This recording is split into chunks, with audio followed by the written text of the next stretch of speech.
Well, welcome back, everybody, to the Paladins Minor League as we are coming into North America this time around. And the first matchup is going to be pretty interesting. Actually, both matchups, I think, today are going to be interesting because there's been a little bit of a roster shakeup. But my name is Gormizer, and joining me on the desk this time around is going to be Rain Day. Hey. And Ferocity is one of the teams that had some roster shakeups. 2 members left for now Nation of Power. Downfall, as some people might remember it. And they ended up scooping up a player or two from now Nation of Power. A lot of scoops, man. It's kind of interesting, but we should see Jalen, we should see Edgem, we should see Baller Steve, Nishu, and Flame Effects here. Pyrus is a sub, could be rotating in for any one of those guys today, but we'll see how that operates.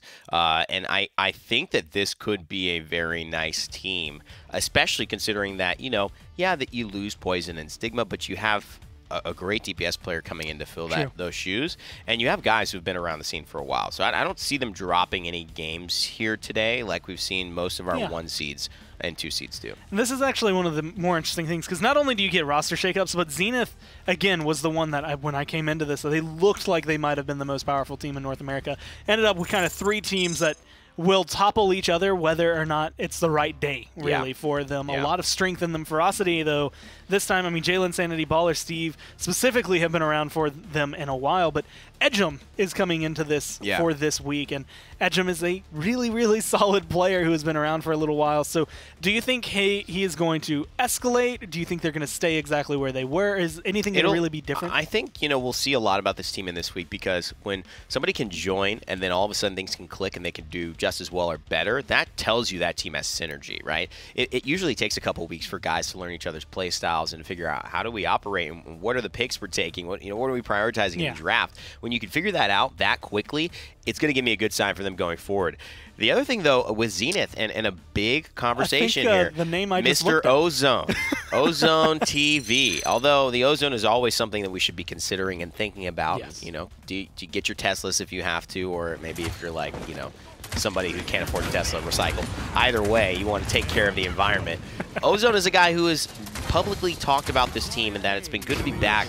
And one of our old school pros, competed for a long time, streamed for a long time. I remember Pretty Hair, he used to say he'd stay up and watch Ozone all the time. I went to bed before he started streaming, so I never got the opportunity to do so too much.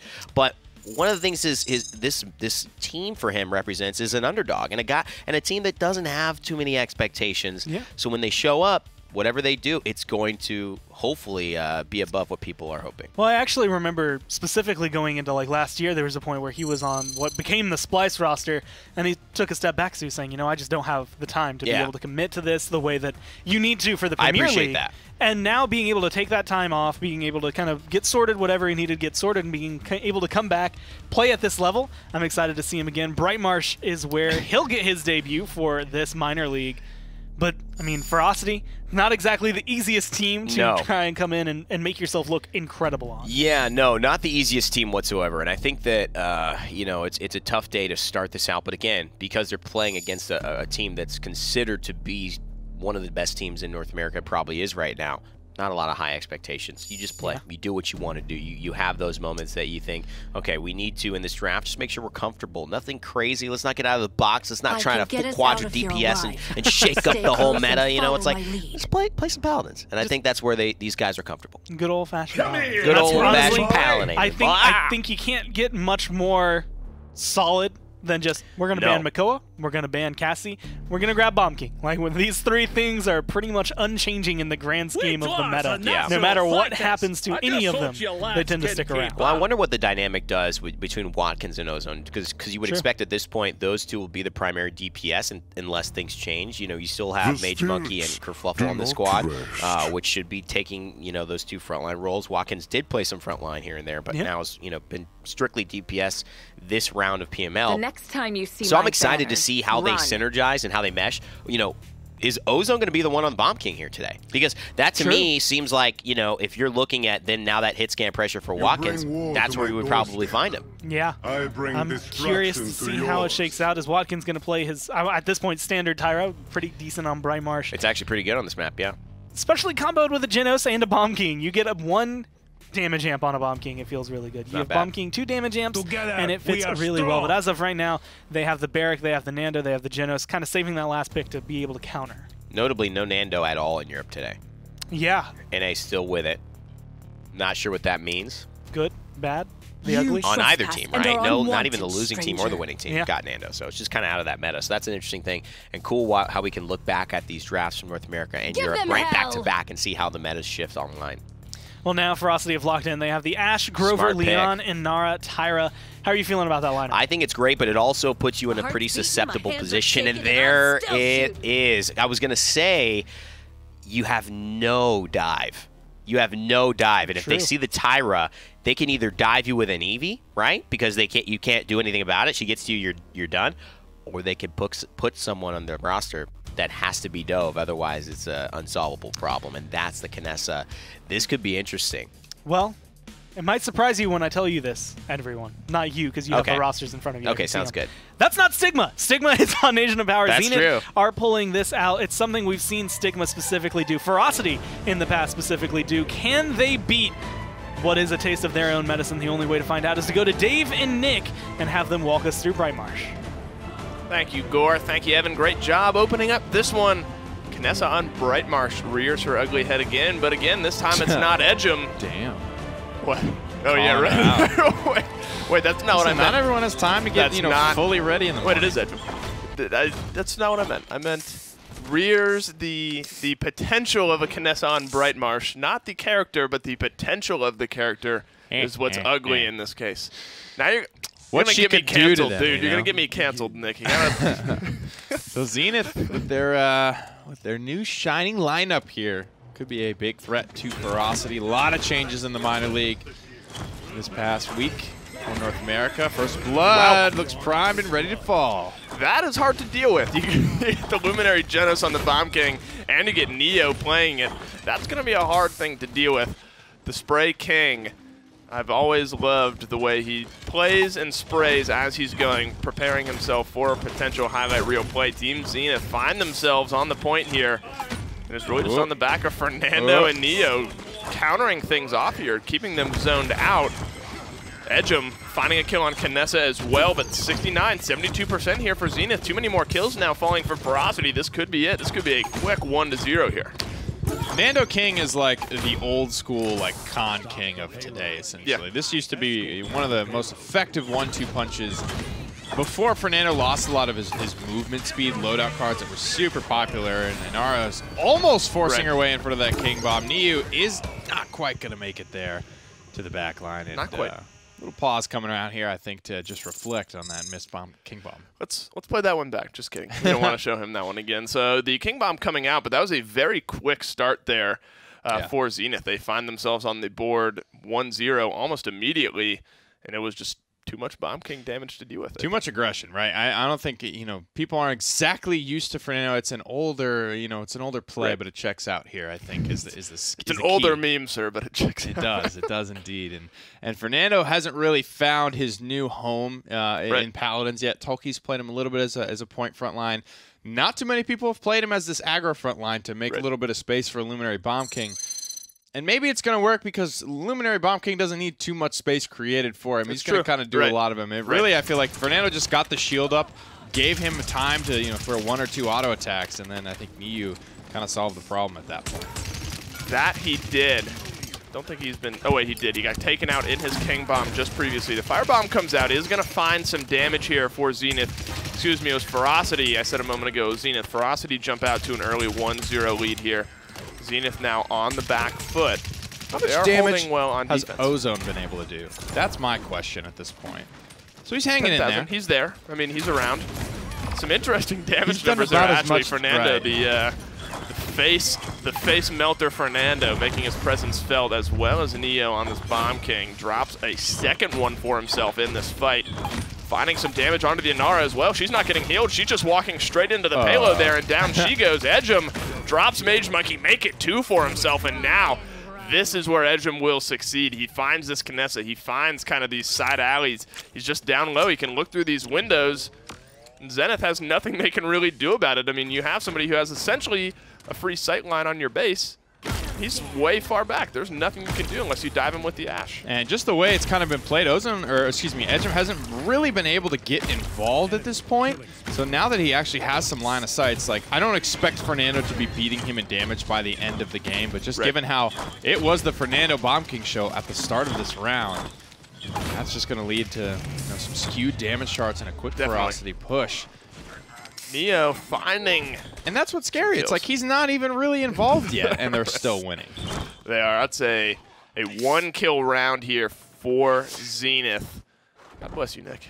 And Ferocity find themselves off to a quick start. Yeah, so one kill only. Priz finds one on the Tyra, which is kind of the that was the 10th pick Tyra. They were that's right. The Neo King Bomb failed, rolling in there. So it was really more given than taken. Right. He said, "I will let you feel better. Take a kill for yourself." Heat check. Shoot it. Full send. Here we go. Half court through the bomb. All right. It was a heat check moment. The heat was checked. Let's stick to 3 points. Stick to 3-pointers. We were talking the other day about nerfing 3-pointers in the NBA. Make it 2.5. Yeah, kids these days. Kids these days. No appreciation for some power play in the paint.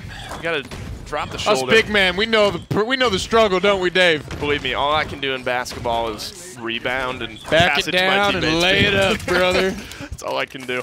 That's all I'm good for.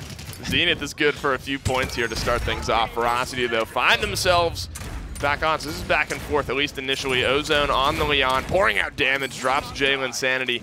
Ashe drops down the banner, as well as the Fernando ultimate coming out, but it's Zenith who are still on the point here. The Inara just kind of chilling. She doesn't care while the fight is going on the backside. 81%, that fast cap is going to be going very quickly.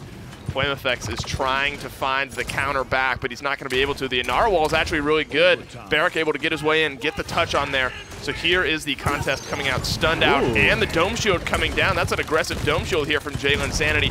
It's doing some damage, but he's going so low, and down he goes. Overtime's ticking away, and it looks like Zenith have found their way onto the board here. 1-2 for them on Bright Marsh. Poor Barak. Just couldn't stand to the damn Dome Shield getting tossed around.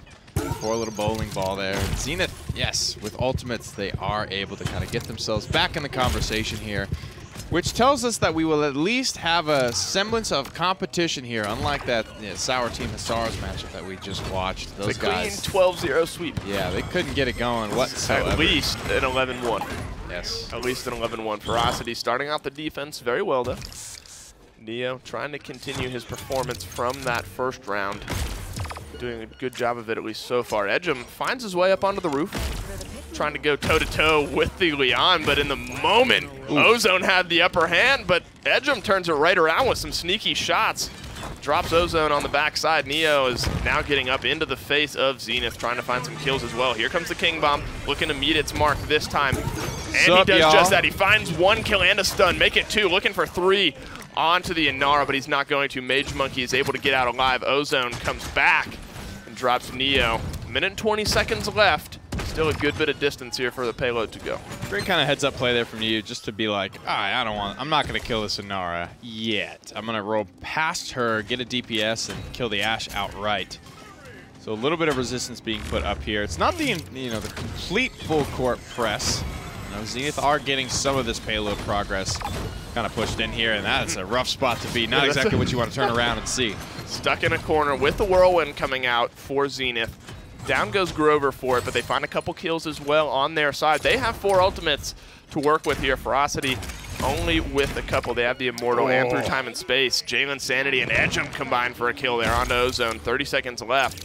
This is now, these are the contested moments where too many kills on one side or the other will really make the difference. But only about 50% of the way there. Ferocity have done a good job of stalling this one out. Watkins on the Ashe looking for a good assert dominance to maybe stun a few up. He's going to find a Fernando around the corner here, just poking at each other a little bit. No health bars really moving one way or the other. Watkins finding some damage, but getting some damage reversed onto him as well.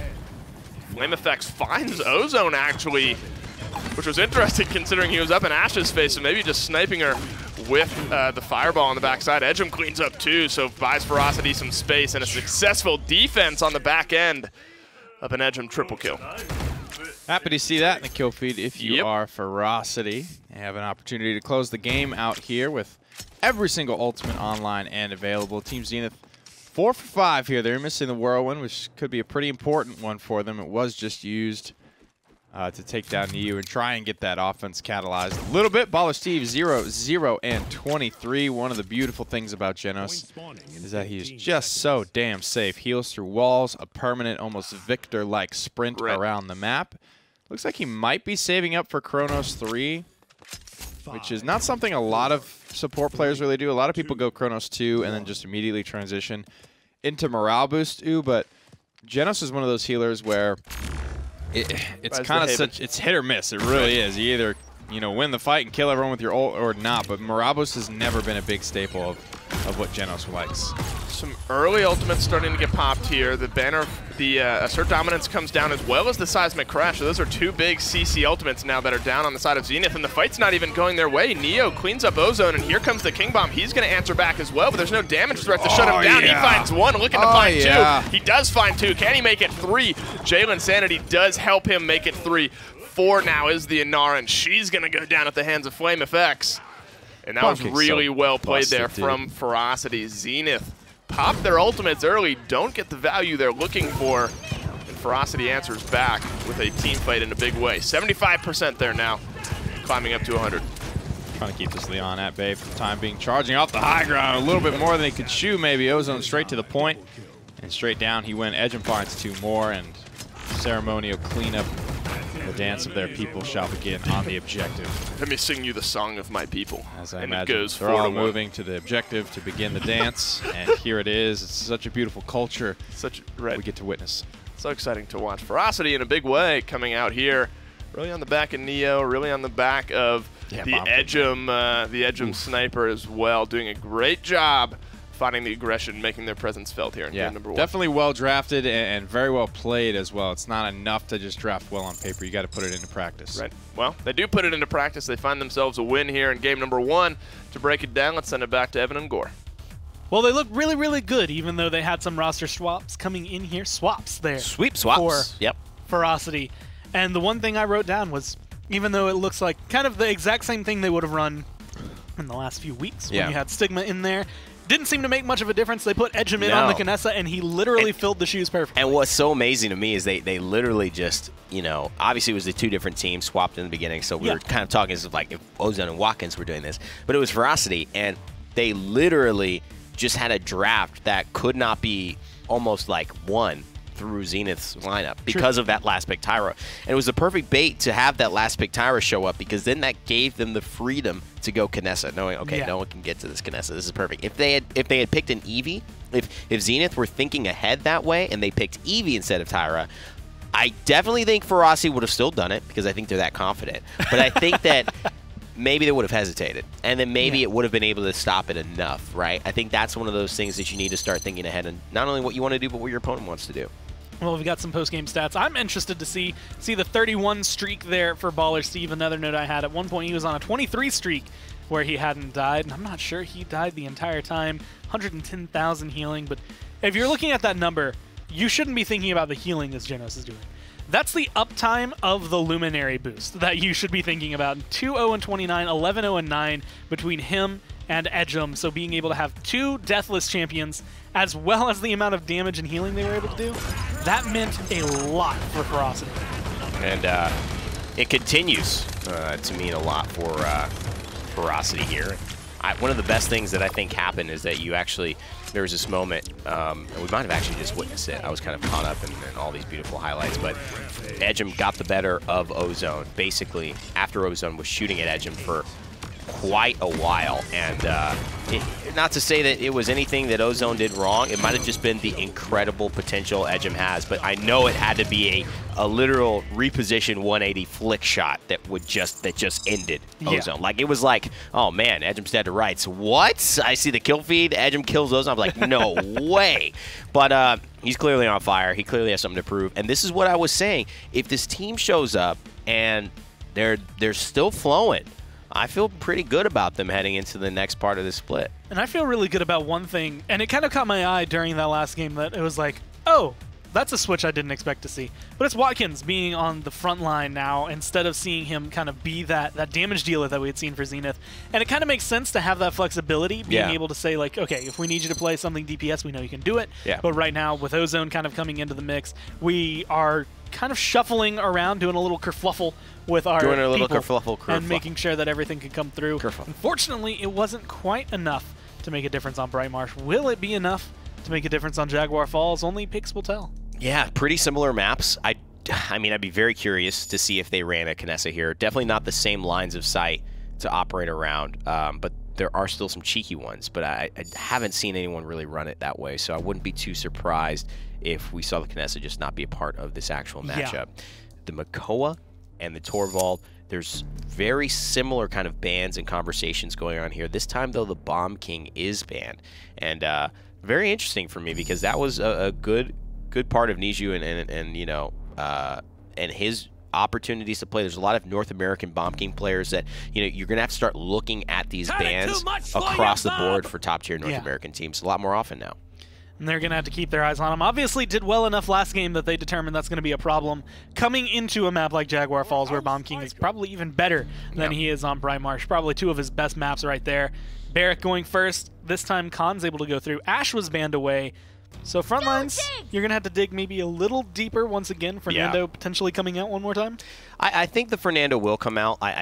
Not, you know, I'm not too impressed by Fernando across the board, but he could come out. I think Genos here with Barrick sets up Zenith for some interesting maneuvers here. When you get your Khan, now you have your aggressive front line. That's probably what they were hoping to combine it with, maybe a Barrick towards the edge of this. But, you know, you still have Inara, you know, and she's less and less prioritized in these metas as Cassie's and Leon's are kind of fought for, as Genos is and Grover's are kind of fought for. You kind of get Leon, the Inara for free. So really it's the aggressive tanks and sometimes the Barrick that's really more contested because they bring not only the point control, but that extra damage and that pressure that some of these other tanks can do. I still have yet to see someone truly emulate, though, Lazy's Barrick, just because of the you got to do that weird little, you know, the way he like goes left, right, up, down, left, right, up, down, left, right, up, like I said, PS4 cheat codes back in the day. I mean, it might as well be a cheat code for the way that Navi end up playing when he's on the front line. It looks so smooth from them, but right now there's potential to sway triple DPS, but it is going to be the Fernando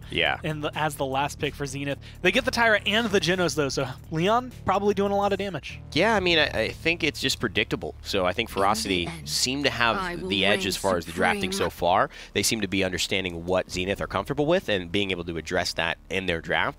Right now, I feel like there's a lot of shielding and there's a lot of, again, maybe a lack of mobility. Two things that Cassie, in her end, will be able to match or be better than as far as the Tyra and the Leon. And then the Vivian, I mean, goodbye shields, even without that, you know, the way that she was able to use the Sapper rounds. I mean, she's still going to melt through those. Well, I'm tasting a little bit of Bitey, a little bit of console in that Vivian. I'm excited to see how she works. Is she going to be Ruckus Jr. or her own champion coming into the ride? It's going to be Dave and Nick taking us through Jaguar Falls. Ruckus Jr. here for Edgem. I like that analogy. But on the opposite side, you get the Genos and you get the Tyra. I think that's the first time today we've been able to see the two stacked together. Normally it's been one or the other.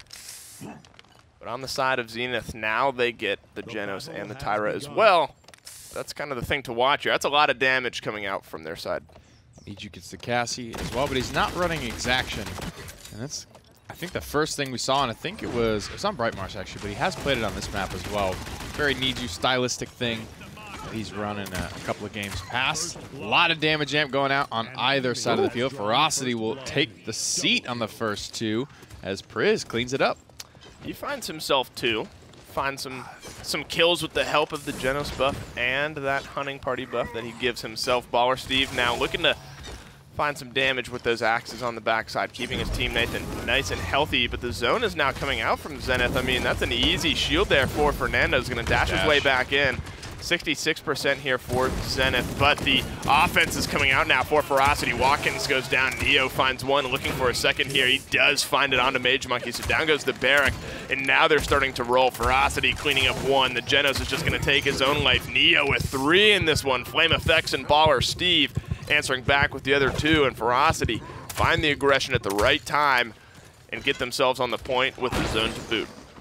Neo and Flame have looked really, really good today so far, and that's a a powerful, powerful win condition when you have a really strong, confident aggro tank to make room for a damage dealer who, again, has the strength and confidence like Niu to take over a game.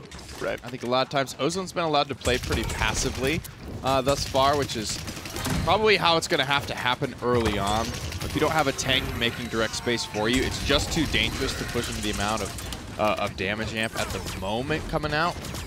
But we need to see those two take over the game, right? You know, the Leon and the Tyra. They got to get those Luminary marks. They got to come together and attack one of these targets that gets hunting partied. That was a very well-timed fight there from Ferocity. They had the Whirlwind up. They all stuck around together and pushed through the archway at the same time. Traditionally, one of the harder choke points to get through on this map is that kind of initial archway where Zenith is able to kind of hang back, dance back and forth in the archway between the pillars, but doing a good job of utilizing the utility that they had available. And the rest of the ultimates charging up relatively quickly. You'll have the Seismic Crash and the Sentinels available on your side. Zenith have a couple to play with as well, but that payload's very close to going in. If Ferocity continue with the ferocity that they've shown so far, this could be a quick defense for Ferocity. They do find one, so that's the Tyra now that's down on the side of Zenith, and looking to continue this one and get it pushed through is Ferocity. They find a second now, make that a third, and now it's going to be Barrack, the last one who can contest, but he's going to get pushed away and get pushed in. Is the payload 2-0 here for Ferocity. It's like they lull you in. It's like you're not doing much, they just kind of lull you in, and then they lash out, find a kill, and find the push. Priz with the only kills on the side of Zenith, found himself that double. And that was all they were able to find in round number 1. And I mean, Niu got away with murder there, let's be honest. He kind of went in head first before his front line even to push that little tiny box room that we don't see a lot of people hold super dedicated from. But Zenith have definitely chosen some unique angles to defend from that one tiny little room that I was just referencing, as well as on the objective. The way Ferocity ended up kind of winning that fight, you saw everyone from Team Zenith almost felt like they were retreating, but they retreated straight into Ferocity to the point where Nini just jumped off the map. He said, oh, this is not where we need to be. We need to go ahead and get this full reset. Right. Shielding was a big part of this composition that the boys on the desk mentioned, and I'm curious to see if this fight just goes even quicker the way of Ferocity as we get later in the record. And it looks like it, at least as of now. The Crossfire is able to find some damage, but the Dome Shield is going to counter a lot of that out right now. Health bar is going very low on the side of Zenith. 1 for 1 here, 2 for 1 make that. Ozone cleans up flame effects. Ferocity suddenly find themselves on the back foot, but they find themselves on the point, at least for the moment. Ozone's going to try to continue up with the aggression here. He finds the Grover, nearly finds the kill, doesn't just quite get it. Down he goes. The Enlightenment just hits it, finds the damage, but Niu stares it down and gets the kill instead. Great job there from Niu on this Cassidy. He's trying to drop the Fernando, as well on the back side, but Ferocity withstand that aggression from Zenith and actually find themselves on the point here, 72% and climbing.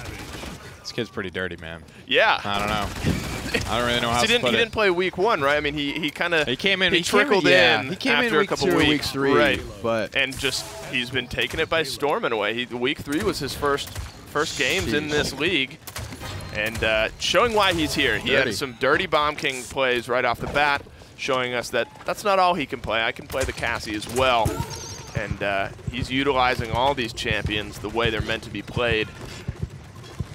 Tons and tons of difference-making plays here coming out from Neo. And I mean, that's a very, I can't remember who it was. It was Ricotta and somebody else on Timber Mill. That was a very stare down, I know I have enough HP to pull this off. It was Ricotta, right. And somebody else. And Enlightenment comes out and he knows he's got enough to just take it on the chin and times the bolt perfectly. A lot of like Leon players, if they're enlightening defensively, which that was an Enlightenment to stay on the map. Still got damage, which is cool. Right. But in those types of enlightenments, you almost always slide immediately after to get yourself back to safety. Right. So the timing of that Cassie bolt had to be perfect to take out Leon immediately after the enlightenment immunity falls off. Down goes Priz to an early overpower. Drop he goes. Leon is now in the front of the lineup. She's trying to dash her way out. She's able to do so, at least for the moment. The Immortal coming out as well. But once that wears off, down he goes. This could roll very heavily in the way of Ferocity. They're putting in so much damage here. Flame Effects is the one leading this charge with 2 kills. And now there's only 3 left on the side of Zenith. They do have some ultimates to work with. Priz is now up and healthy again from that initial fight, but Flame Effects is going to use the shout, try to keep himself alive. DeBarrick is now dropping the dome shield, but here comes a crossfire. Is he going to be able to tear through the shields enough? He does get Flame Effects down, but he's dropping as well. Is this enough, Nick, to stop on the defense, or is Ferocity going to be able to take it back over? Looks like it will be enough for now. 42 seconds left as the boys of Ferocity are falling apart as they move backwards, trying to get to safety there. I like the play from Zenith there just to hold that defense. There's almost always someone there to follow up on the commander's grab, but Khan, he got like 95% of the flip off, kind of died immediately after losing his grip on that Tyra. But great play from Tyra. Priz just stays aggressive there, keeps the pressure on, and narrowly makes it out. And that's the types of like small margin plays you're going to have to make if you want to have any chance at holding a defense at this point. They're able to hold it at the moment. Through time and space cleans up Neo as well. So that's the Cassie that's going to be down. They have 2 seconds, and all they need is just to contest the payload. Keep that overtime from going down. Stall out long enough for Neo to come back. Flame Effects, actually does better. He dropped Priz on the backside. Now Zenith are actually on the back foot of this. Some ultimates are starting to come out. The seismic crash as well. Baller Steve with some damage. Neo's come back in a big way. He finds a kill to start off this fight for himself. Make that a double. Make that 3 here for Neo on this Cassie. DeBarrick could make it 4. Off the map he goes. And Ferocity go up 2-0 on the back of a 4-0 win. I'll be honest, that looked like one you just sort of let go to me, but they had the vision. They kind of saw it, happening before their eyes. They popped that Grover ultimate, and just like that, they had a couple of low targets, able to take it out. The frugal guy in me was like, let's just. They used a lot of ultimates here. We cut this one off. We win easy next round, but that's not to the namesake of Ferocity. No, not at all. And Ferocity find themselves their 2nd win here in set number 3 of our day. To break it down, here's Gore and Evan. Well, game number 2 looks, honestly, maybe even a little cleaner from Ferocity, which I didn't know was going to be possible after how well game 1 went. Yeah, I didn't know either. It was very clean. Do it again. Yeah, they really do. I mean, it's, these guys clearly have some momentum going, and I like it because this is a top 2 team, and this is now a team that, although taking some L's early on with some of these roster swaps, things, confusion, tryouts, they're back at it, man, and that feels good. I mean, Ejim, Neo, I think the 2 of them together have kind of come through, and I actually believe I saw over a week ago, Ejim was actually saying something. He went 1-4-14 this game, did a lot of damage. Cassie kind of did the thing for them, 14-3-3. Neo was in this comfortable position, and the one thing Ejim was tweeting about, I remember, because he was saying that he loved playing against this guy. Right. He loves being able to go against him because he's so good. Yeah. And then he was like, and now I get to play on a team with him. He's like, the only way to, essentially when you learn from a DPS player, it's either because they're so good against you or because you get to hear what they're like, see what they're like in person. So being able to kind of sit together, I not only expect this team to be doing well today, but I'd be worried if I'm any of the other minor league teams, what this means for week 6, 7, 8, 9, 10, 11, 12, like how it goes on till the end of the week. You know what? It's kind of funny. So here's one of the things that I love about these adjustments. Sometimes when you make a switch, although you take the amount of talent that's amassed in the switch, and maybe the majority of the talent goes a certain place, because that talent can't be utilized within the existing structure. Say like the person who would normally be frontlining is having to adjust and now be like a flex instead of the solid frontline. You don't get as much out of that talent. And sometimes when you just take raw talent that maybe a little less comparable if you just had it in the talent vacuum, but you put them into a system that allows maybe the guy who was a little uncomfortable here be in that spot that that's what he does. You put this guy into a place where he just feels like, oh my God, like I could finally just focus on frontline point tank and I don't have to worry about flexing because now this guy's here. That is a huge deal. And sometimes that's what actually turns a decent team into a top tier team. Trying to fit too many great pieces together, we've seen that, and it hasn't always worked. But I think the way that this lineup is meshing, a lot of hope for the future, a lot of promise. And there's a lot to be said. I mean, even when you look at like teams like Bork, where the same thing happened, Bitey, he can play support, he can play frontline, he can flex around for you. But he's kind of flourished. The team itself has flourished with the way they've made those changes. So even though we're in week 5, it has worked out, at least for 2 teams, for the better, having some of these swaps come through. We have yet to see whether or not Zenith can flourish. So far, they're down by 2 games here as Ferocity are looking incredible. Of course, Bork is going to play later up against the new Nation of Power. Downfall, as some people will remember them. We're going to Serpent Beach, 4-1, 4-0. Right now, I mean, Ferocity are looking to try and make this as close to a 12-1 scoreline, map line, I guess they could have, as possible. And I think this is very, very possible that it will occur.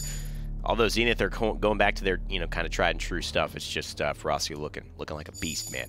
Bomb King here and the Makoa. I like all these steady bans. Seems like Bomb King is a consistent ban now for Zenith, and it didn't really make an impact. Maybe they have something that they're going to try to hinge this draft on, though, on Serpent Beach. That too much for you, Bob. Will either ward away the Drogoz Eevee, or try to take it themselves. I think maybe a Leon prioritization from Zenith will come through here. Now I'm looking back actually just to the last set that we got to cast, where you go to Serpent Beach and nothing changed, and nothing changed. If I'm looking at here on Serpent Beach, teams that are going to be able to bring a pretty very similar like sour team draft to this, Leon kind of shakes it up a little bit, because I was gonna say you could grab your Eevee Kinessa like late in the draft. But knowing that you have these players that can flex around, you don't truly know who's going to be piloting that Leon. You don't know what to pick against yet. Yeah, and I think more of the meta game of the draft is interesting, because I think Zenith, banning out the Bomb King leaves Drogoz Eevee open for a blaster player like a Niju, but it also, for Zenith, might kind of be like, well, we've taken away all the blasters. Niju's going to have to be on, deeper in his champion pool, like a Cassie, right? Leon would be that hit scan pressure and say, oh yeah, Eevee, Drogoz, I don't want to play into that. And so it might limit their flexibility on this lineup to really hound them on damage in the backside. And now, the way Ferocity have set it up, they've taken the Leon. Zenith no longer have that as the counter. They've got to go Tyra if they really want that hit scanner Vivian, which is much more susceptible to, because of the lack of burst mobility either of those champions have, to get away from an Eevee or a Drogoz. Victor's a good choice, though. Yeah. Still very, very aware that they need something in case Niju starts to flex on something, and the Cassie. So they're really trying to force him into like a blaster. Yeah. And counter that. Really make him uncomfortable in doing so as well. But the one that catches my eye, I think this is the first time Ferocity are going to be the ones with the Fernando. They get the Eevee, they get the Leon. 4 out of 5 of these I'd say they're very comfortable with. How do you feel about the Fernando fitting into their draft? I like it as far as holding the high ground, buying some time. It's not going to really sustain better than the Barrack or the Inara, but with the Grover, it will add an extra level of, I think, peel that is going to be really nice for all of them, especially when that shield can just fan out, block all the cauterize, block all the damage, even for a little bit to get a full whirlwind off. That's a big component to being able to keep Grover very, very successful here. Well, the question is going to be whether or not Ferocity can find it as their 3-0, or if they are going to maybe slip up a little bit, because Zenith have a pretty solid lineup. Barrack, Inara, Maldamba, Victor, Cassie. Do you think Victor, Cassie are going to cause the CV to have a lot more trouble? I think that Ferocity are just going to take this one. You just think it's going to be on their side? Okay, yeah. I think Cassie and Victor will help, but I think it's going to be, as we get into it, really Ferocity still commanding the set. Well, like I said before, and I'll say it again, Ferocity looking to close this out in 3. Zenith looking to stay alive. And there's no one better to take us through this entire set than Dave and Nick. We're the best around. You're goddamn right. There's no one better. No one better but us. The Eevee, kind of the thing to look at here. Neo made his presence felt on the Cassie. I kind of like that view. That was kind of cool. That was kind of neat. I kind of like Neo finding his presence on the Cassie. Now getting over to a blaster. We haven't seen him play as much. Is the Eevee. But it is the right pick, I think, on paper. Absolutely. And this is Zenith saying, all right, can you do it? Let's see. We've drafted you into this spot. And now it's up for Neo to perform. He's taking the right angle as well. I like the way he's approaching this fight. A lot of people clump up on that high ground, and then it's up to Eevee to just punish it out. He's drawn a Nara off the point for the time being. Actually found some damage onto the Damba there on the back side. Some low health bars for Zenith here, trying to keep themselves alive. First Blood does actually end up coming out in favor of Edgem, so he cleans up some damage that Neo is putting out. And it is kind of awkward. Zenith just kind of pushed back off of the point. They almost just kind of walked off that high ground because they took too much damage. Yeah, it's like a Nara chasing down Eevee as her team's getting pushed off the high ground. It's just not very concise, I don't think. Getting hit from a lot of different angles, though, that's part of it. That's why I like these very aggressive. That's why I honestly really like the 3 DPS meta. Because there's chaos, man. People die. We just got to see a lot of instincts and just like, how good are you really? Can you hit that shot? Which one of these teams, when shots are flying every which way and you don't really have a lot of time to communicate and lay out plans and sort of draw it up at the war table and then put it out into place, you just got to kind of do it. That's the most fun Paladins to me. Showing us why it's the most fun Paladins, though, our Ferocity, and it certainly is. It's so fun to watch. Just all the different angles, all the different 1v1s, the little engagements coming out to play. Neo showing us that he can still play this Eevee just as well as some of the others. Flame effects sends Priz flying off the map there. Neo now getting aggressive, nearly gets the butt end of that fight, but is able to keep himself alive on this one. Minute and 45 left. Ferocity have plenty of time to try to get this one pushed through. Zenith find themselves pretty grouped up here in this upper area, and Nara makes her way down to try to contest here. She throws up the wall to keep herself healthy. Down goes Priz on the Cassie, though. Victor on the backside. He's going to barrage right into Neo, but he walls himself off and actually gets the better end of that engagement. Well played, Neo. Keeping yourself alive through the barrage, dropping Watkins on the backside. Mage Monkey falls as well. Barrack is going to be number 4 in this fight, and it looks like it's going to be 2-0 for Ferocity once this one goes through. A lot of credit to the boys there. I think they played that really, really nicely. Ton of fun to watch is Eevee, of course, but I think Flame does a really good job there as well. Yep. Baller Steve 3-0. Those two staying alive and keeping a lot of pressure on the high ground. Khan is, you know, he's got no vertical mobility. He had to take the wheelchair accessible route to kind of walk his way up around that back staircase, loop back through to get to the enemy high ground there, and he definitely maintained control of it. And that's such a crucial part. That's really your last stand as a defending team on Serpent Beach. This staircase right out in front of the spawn is really your last place where you do look to safely hold outside of being pushed literally all the way back into your spawn and unable to have a line of sight on the objective you're trying to defend. So good job holding control of a very crucial part of the map.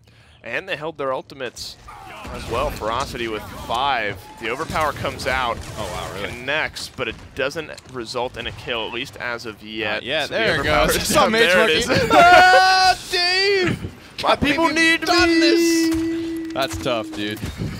That's Ferocity find a couple deaths on their side. They're on the point, at least to start things off here. So it's only the overpower going down. Finally, Neo falls. The Ice Storm did come out there just prior to him going down, so maybe trying to find enough pressure to keep himself alive, but it didn't work out that time. Here's the seismic crash. Nice. He shouts through it, actually keeps himself immune. Very nicely played there from the Khan. That's the seismic crash that's now down. Lots of low health bars to operate on here. If you're Ferocity, Jalen Sanity's going to be the one to clean up a couple of them, though. Make that 3 now for him. Make it 4, Jalen Sanity on. Come on, give him the penta. He wants the penta. He's going to get the penta. No, it's timed out. He finds the 5th kill. Nice. I'll give it to you. Jalen Sanity on the Fernando, cleaning up 5. Nice stuff there, Jalen. Piloting probably the hottest Fernando skin as well. The new one's pretty sick, though, actually. I don't think it's in the game yet, but the one that's coming with the streetwise, whatever it's called. Streetwear, edgy, you know, teenager look. It's really not the case for Fernando. He's got like this really cool, almost like techno-robot-y looking thing. Right. Kind of in the same vein as Inara. That one might actually be in the game right now. I think I might be tripping. I don't know. There is a really cool new Fernando skin out there in the wild. Is essentially the core of what I'm getting at right now. And I think that one, it competes with FN10 Airburrows or whatever this one's called. It's really cool, whatever it is. And it helps him. That's the reason he got the 5 kills there, was the superior skin. I think is really what made the difference there. Neo cleans up Priz, and that's what we saw at the beginning of last fight as well. Priz just went down. Watkins catches the butt end of that one as well. So Neo piloting this Eevee with the best of them. Edgem cleans up Ozone as well. Now there's only 2 on the side of Zenith. They're going to have to try to fight their way out of a base with an Eevee up in their face. I'm a poet. I don't even know it. Ferocity. Minute 27 seconds left here. Not a lot of time. Found themselves the space. They just need a pick or 2. They'll capitalize. The fight's going to be going on up top. The contest is going to be going on, down below. Going Khan. Battle shout in on. I was trying to do the full battle shout, but I decided against it at the last moment. Edgem, though, with 2. Neo with 3. Make it 1 more here. Triple kill for Edgem. The Ice Storm comes out. Down goes the Inara. In goes the payload. And Ferocity find themselves a clean 4-0, 4-1, 4-0. A clean 3-0 here in the minor league. Dance of the People as well, coming out on the objective. Little penta ace there from Fernando. Very, very good stuff all across the board. Like to see that Neo had that pressure put on him to play Eevee, and I think he played very well on it. He certainly did play it very well. Ferocity played very well today. Find themselves up 3-0. Find it wrapped up 3-0. Let's send it back to the desk to break it down. Ferocity found a 3-0, but let's talk about the thing that actually matters. Fernando got 5 kills in a row. He got a quadra kill, almost got himself a pentakill. Unfortunately, Yes. Barrick's health bar was about this big. If it had been this big, you could have been able to burn him down fast enough, but still burned him down eventually, got the full ace, the full team white. And Jalen Sanity, I was on the fence, not about him, but about the Fernando. That was a showcase of where it can fit. I mean, he's a great player, and he's got a lot, added to him from experience that just allows you to maneuver maybe things that aren't that top tier into positions to make them look top tier. Yeah. And it's really all about patience and biding your time, knowing when to strike. It's definitely not as plug and play to every lineup as we saw Scorch Fernando be, but this state of the game. You could say that the Fernando got 6 kills in a row. You could say that basically 3 members on Ferocity didn't die at all. You could say that Niju went 7-2. You could say all these types of things. I think they paint a pretty good picture as to, the success overall of Ferocity in this one. I think it's going to be no doubt in my mind these guys stay a top contender in North America. I cannot wait to see the clash. And not only next match with the new roster of Nation of Power, but I can't wait to see the clash of, these two teams when they next meet. I mean, this was just clean, crisp, everything you would want out of a Fernando that we haven't really gotten to see since, I guess, just a couple of changes happened to him to make it so he doesn't seem as formidable as he was once in the past. But, again, Ferocity take that 1-3-0 pretty convincingly. At first, it looked like maybe it could be either way. Yes. And that belief got shaken out pretty fast. They decided to go foot to throat as quickly as they possibly could. But the next one is going to be Bork versus Nation of Power. Couple of roster swap-ups there for Nation of Power. Of course, now they have a sponsor as well. So we're going to have to see how Bork can fare against this team that has been the powerhouse in North America. But before we can get to that, we're going to go on a quick break. We'll be right back with the Paladins Minor League. Brought to you by Skillshot, Hi-Res Studios, Evo Mojo, INAP, Steel Series, Respawn.